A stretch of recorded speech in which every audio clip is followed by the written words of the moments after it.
Resort and casino to be built amidst concerns of money laundering. Prime Minister visits SIMBAI in MADANG. And PALAIS take a shot at Tokyo Olympics. This is National MTV News with Dennis Orere. Hello and welcome to Friday's news. With money laundering being one of the issues related to casino industries around the world, the National Gaming Control Board is aware of this and will not entertain such illicit activities in the casino industry in PNG. This was mentioned earlier today during the signing of a new casino project between Paga Hill Estate and NGCB. The National Gaming Control Board and Paga Hill Estate today signed an agreement for a new casino to be built in Port Moresby. They said project might start next if all goes according to plan. The NGCB says the industry is expected to pave way for positive outcomes. If given the opportunity to get really, as soon as we get into start pressing on the button of opening the casino, we anticipate massive support in terms of revenue for the government, given the experiences that we already are now enjoying in the bookmaking and in the poker machine industry. We have no figures indication as yet, but our estimation will be based on experiences from other countries. But we are optimistic and we are very positive. Civil society organizations are yet to respond to the plans for the casino. Earlier attempts to set up a casino in Boroko fell through after the plans were abandoned. For this project, NGCB Chairman Clemens Kanau says they are aware of this challenge associated with activities with gambling and will not entertain such activities in the industry. NGCB is optimistic the establishment of the casino will generate revenue for government. It's an international challenge to everybody. As a country, we are no exception. Money laundering is the biggest challenge in this part of the region. We are aware of that, but given any development, those factors also will be considered. And it is our view to rise above any given challenges in terms of money laundering, in terms of syndicate crimes in this country. So obviously we have various other participants in the whole works of that particular question. Law enforcement agencies are there, but of course we got our act and regulation doesn't allow that, and we will never ever entertain that. Suli, National MTV News. Prime Minister James Marape has committed 2 million kina to elevate SIMBAI High School in Middle Ramu, Madang to secondary school status. The Prime Minister was in SIMBAI yesterday during the groundbreaking ceremony to mark the start of the construction work. Martha Lewis reports from Madang. SIMBAI High School is a level 7 institution and caters for at least 450 students. Prime Minister James Marape yesterday opened a 6-in-1 classroom, a 4-in-1 classroom and 4 teachers' houses. The 2 million kina funding will go towards improving the school. Part of the money is coming from Middle Ramu District Development. And so, we put him not 2 million kina on top of this secondary school, but come up, make him extra classroom, make him good library, make him good powerless lab. You know, who says something good cannot happen out of SIMBAI? Marape said taking back PNG is about empowering today's children, and investing in education is a step in the right direction.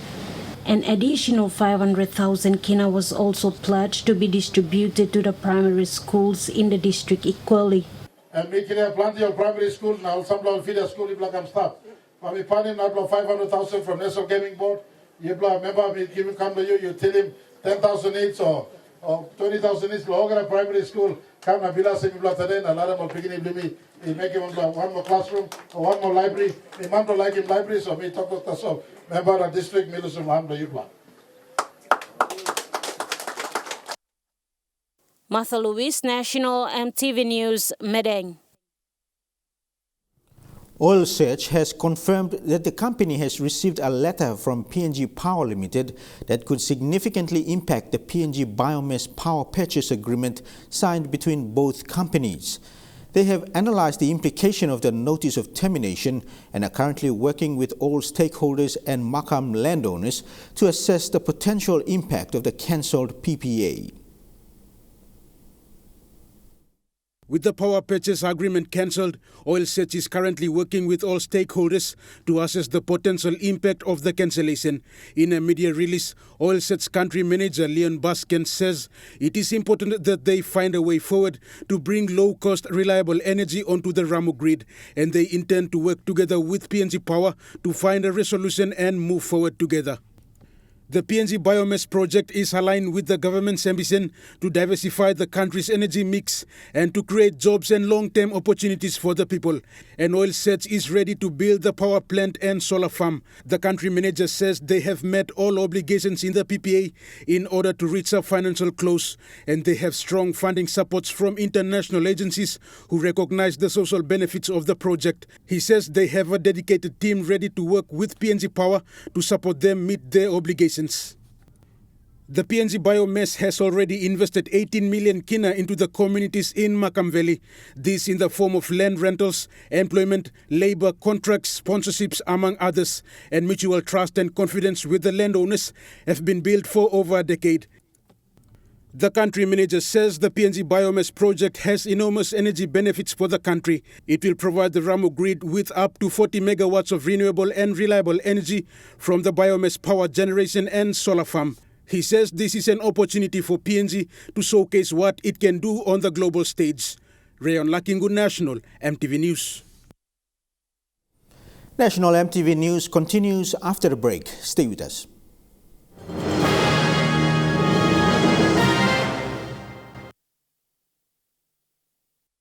Kikori MP Soroi Eoe presented a check worth more than 550,000 kina to assist students from his district intending to pursue their education in tertiary institutions. Some of these institutions include MAPEX Training Institute, Kumul Training Institute, Kapuna Hospital Trainings and Divine Word University. Since thousands of children or students are pushed out of education institutions each year without offers and end up on the streets, students from Kikori district attending institutions received assistance from the member Soroi Eoe. With the huge projects such as Ihu Special Economic Zone project and the Papua LNG project, MP Soroi stressed in upskilling and certifying skilled students by giving them second chance to be the next development agents. Education is fundamental to development, whether it's personal or social or economic development. You need to have a well-educated mind to make their own decisions about life. Consisting of 4 LLGs, MP Eoe is challenged with the increase in the number of students in Port Moresby. Very little choice. Those who are in Port Moresby are also Kikori children. And most of them had left home because they could find better opportunity or opportunity like this one in Port Moresby. So that's why I'm basically looking at both Port Moresby base and village base. The only unfortunate thing about village base is that lots of time we don't have that applications coming unless somebody coordinates it, organize it, bring the list. MAPEX Institute Principal Bilu Kasanda was overwhelmed in receiving such support. I saw on the list and I was surprised. Oh, member is sponsoring full school fee, no up or no subsidy. This is great for your team. This is the way forward for your team. Don't worry about the money. You worry about educating your people so that they are ready for you to help you and back you up by tomorrow. A student from MAPEX, Roxy Haria Villa, also thanked the minister for this kind gesture. It's been a long time we were not educated. We've been at the village for a very long time and we are very happy for this opportunity. Porivai, National MTV News. Moresby Northwest by-election candidate Anna Kavana Bice was on a campaign rally yesterday at Raintree community in 4 Mile area. She spoke on social issues concerning youths and women whom she says have not been given fair and equal opportunities.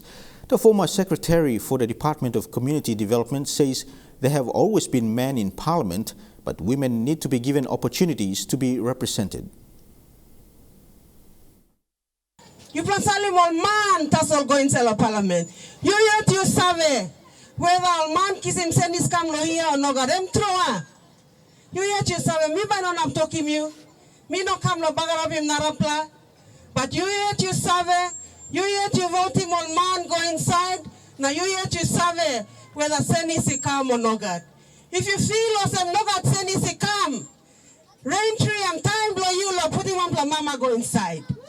You put him on pla mama go inside. All man also look all big plot development. Also look all big plot development. Me plot mama. Me plot sawari lo liklikol development. Me plot mama karim pikinini. Me plot save lo heavy na worry na cry. Blood pikinini blow me plot. And me plot mama. Me plot go inside the parliament. And me plot talk lo. Pikinini youth. All mama. All family. All community. Simbu Governor Michael Dua has supported a youth association from the province to go into SME. Yesterday, he presented a check of 60,000 kina to the Sinisina Yongumul Youth Association to help them purchase seedlings and other materials to support them in agriculture and SME. The Sinisina Youth Association is a registered group in the district that is supporting youths from the area in farming and other SME activities. When presenting the check, Governor Dua appealed to youths to focus on their goal and to help improve their livelihoods. He says doing drugs and homebrew will only cause harm. The government today launched an innovative online and offline management case and information system to protect vulnerable children and women, including survivors of violence. The management system called Primero will support the country's social and welfare workforce. It will support the management of protection-related data and violence-related cases while ensuring accurate data collection and analysis. Primero is an initiative of the government to support social and welfare officers and to protect children, women and survivors of violence. The launch and rollout of Primero is supported by the European Union and the United Nations with the aim to eliminate all forms of violence against women and girls. Ending violence against children is right, smart, and is possible. It is right because every child should grow up safe and secure.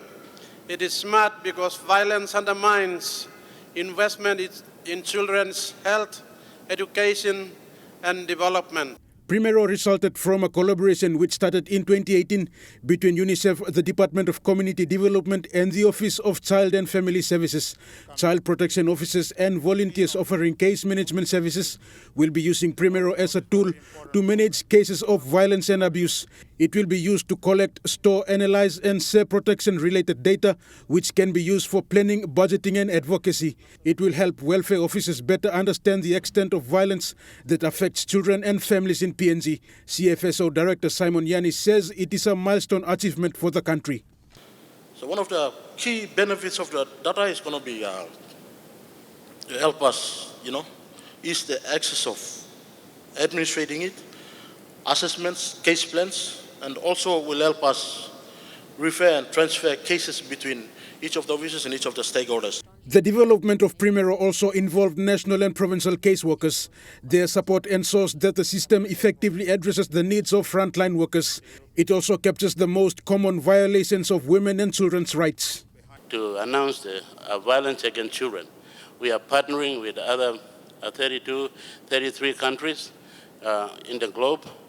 And we are a country, our minister has requested to be partner, that we can able to join hands to able to address children's issues domestically.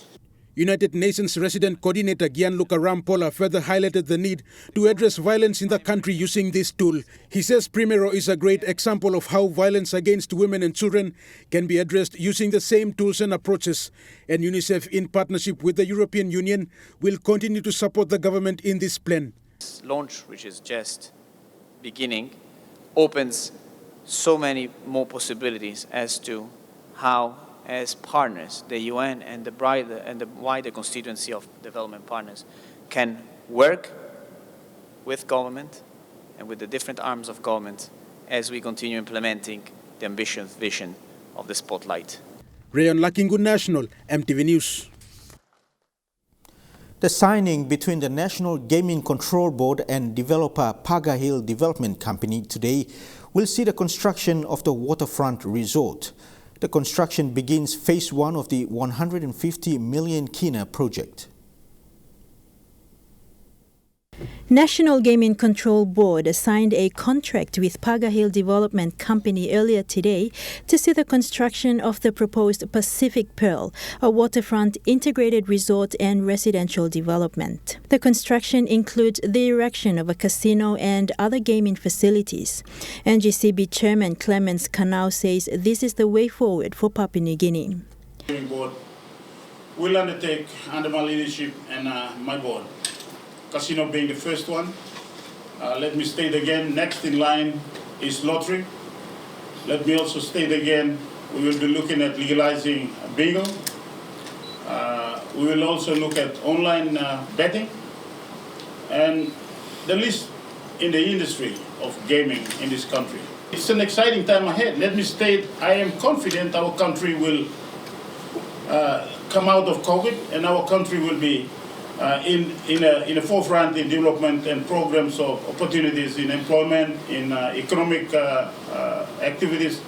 Chief Executive Officer of Paga Hill Development Company says with the backing of the Marape Basil government, this is an investment opportunity for PHDC to be involved in the development of Papua New Guinea's first comprehensive planned estate.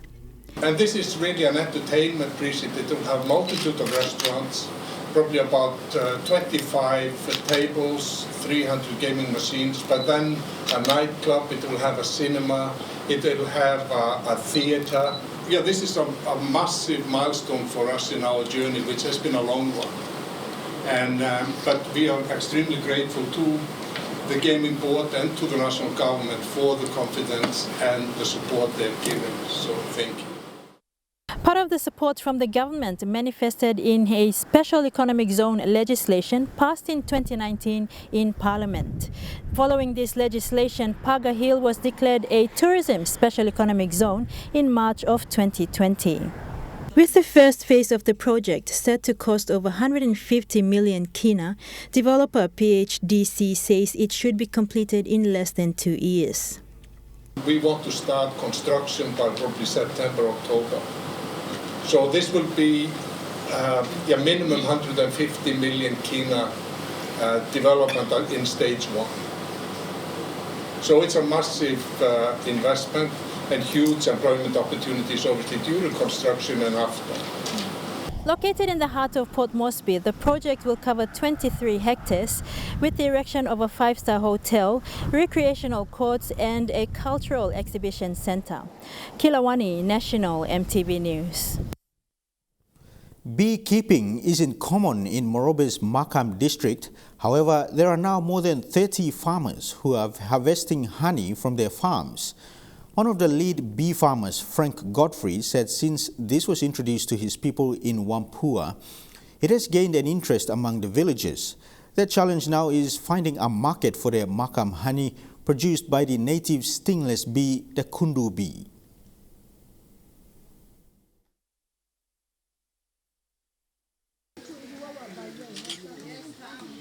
These are bee farmers from Whampoa village in the Makam district. The honey they harvest comes from these stingless bees, the kundu bee. While these are native bees, beekeeping was only introduced to these farmers a few years ago. Now community blomi, all family, extended family, only look him, only come join him, they are interesting. Only in one time, mipla extract him all honey out. Now mipla started using this lolani, mipla finding plant is something outlaw, this la stingless bee or this la native bee bloimil of Papua New Guinea. The beekeeping training for the locals was one of the projects by Png Biomass. Frank Godfrey, a bee farmer, said this has helped the community with food security and income. He registered his small business and has been training other interested farmers as well. ECC, me expanding go as far as 35 farmers now inside the village, but extending out, I've got more than 50 farmers now. While these beehives have been locally made, Frank says they're working on using clay pots in the future. Stingless bee blomi or pure native bee Papua New Guinea, bami family molo clay pot as all, reflecting my identity blom Makam With more than 50 farmers now involved in bee farming, their challenge now is finding the market to sell their honey. I did supply my honey to the Png Biomass office, and fortunately, Macam Valley Secondary School, where only come identify mo no kami work lo wanem na only like mina mi work lo supply easy lo up, but the constant marketing emi no yet. Lucy Kopana, National MTV News, Leh. And now looking at the Nest Fund market report, the kina opened unchanged at $0.2850 in the interbank market.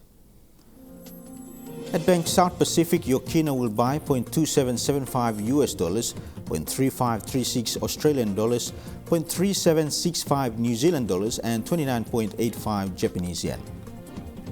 Looking at commodity prices at New York close, gold is trading higher, coffee and copper closed lower, cocoa closed higher. Palm oil and copper closed higher, crude oil is trading higher. And on the stock market, the Dow Jones closed higher, the ASX 200 is trading higher, and the All Ordinaries is trading higher.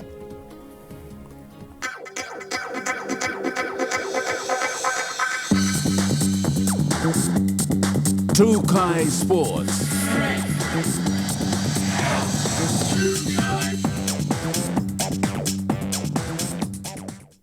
Welcome to Trukai Sports. The Papua New Guinea national women rugby sevens team, the PNG PALAIS, are leaving next month for Monaco. The side is eyeing one of the two spots available for women teams taking part in the Olympic repechage tournament, which will take place in Monaco between the 19th and the 20th of June. Yana Zoriri with more. The World Rugby Sevens repechage tournament is the final part of the global qualifying process. The repechage tournament is a one-off event to determine the final two women's and one men's team to qualify for the Rugby Sevens competition at the Tokyo 2020 Olympic Games, which were delayed until 2021. 12 teams will play the repechage event in both the women's competition and 10 in the men's. The PALAIS are in Pool B with Kazakhstan, Jamaica, and Tunisia. The top two teams in each pool, plus the two third-place teams with the highest point totals, will qualify for the knockout stages of the competition. As there are two Olympic qualification places available for the women, the repechage will feature 2 rounds of knockout games, with the final round featuring 4 teams competing in 2 matches where both winners gain Olympic qualifications and claim their tickets to Tokyo. PALAIS preparation has been impacted severely by COVID-19 restrictions. They have only recently returned to training, but they are keeping their spirits high. Captain Kim Lee Rapila, in an interview with World Rugby, said, "It's been tough, but we've managed." Head coach Paul Tijans, who have been watching the team's preparation from New Zealand, remained confident about his young side. The team leaves for Monaco next month. We wish the side the best of luck and cannot wait to see more spectacular tries such as this.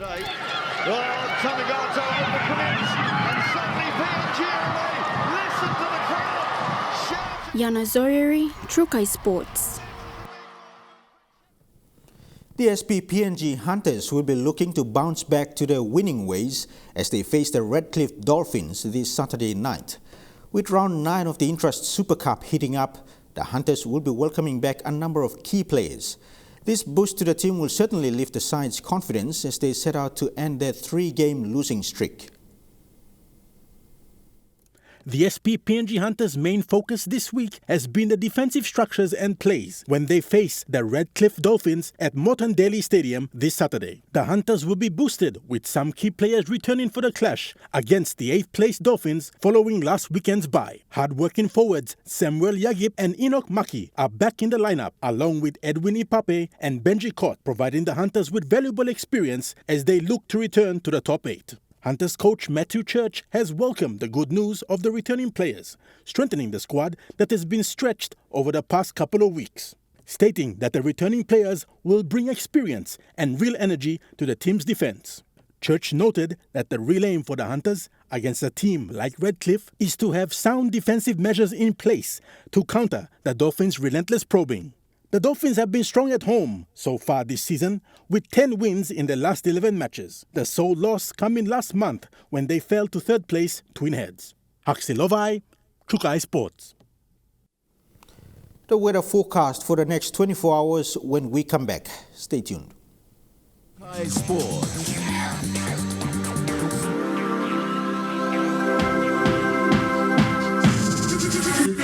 Chukai Sports. This weather update is proudly brought to you by MoneyPlus, with you always.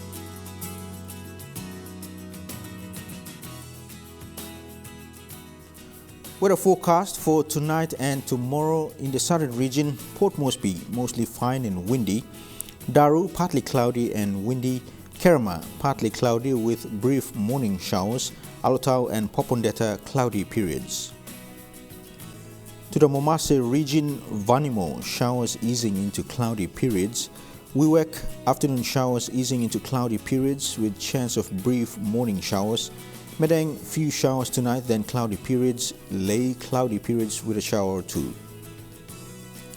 In the New Guinea Islands region, Lorengau and Kimbe cloudy periods, Kavieng showers easing into cloudy periods, Kokopo and Rabaul few showers tonight then cloudy periods, Buka cloudy with showers. In the Highlands region, Mount Hagen, Mendi and Wabeg cloudy with patchy rain and morning fog, Goroka and Kundiawa cloudy with few showers then morning fog.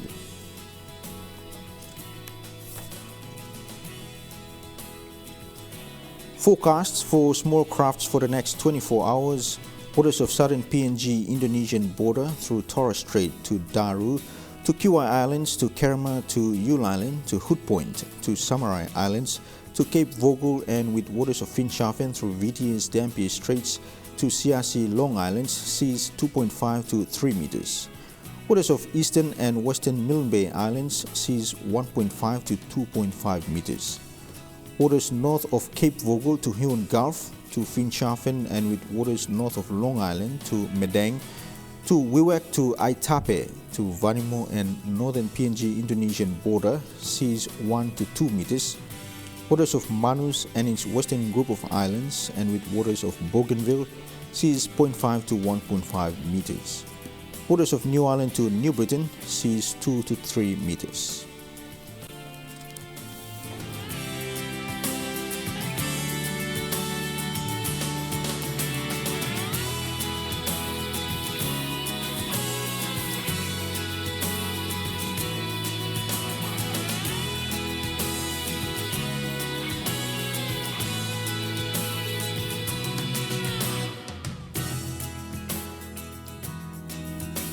Ocean forecasts for PNG areas.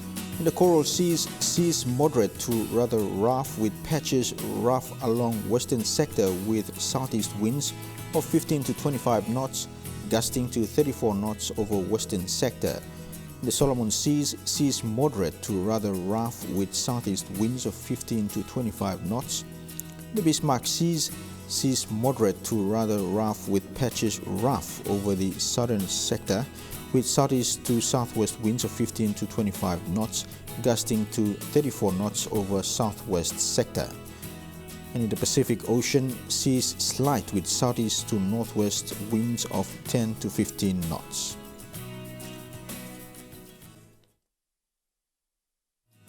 The weather update was proudly brought to you by MoneyPlus, with you always. And that's been the news, sport and weather for today, Friday, the 28th of May 2021. From all of us here at MTV, have a safe weekend. Good night.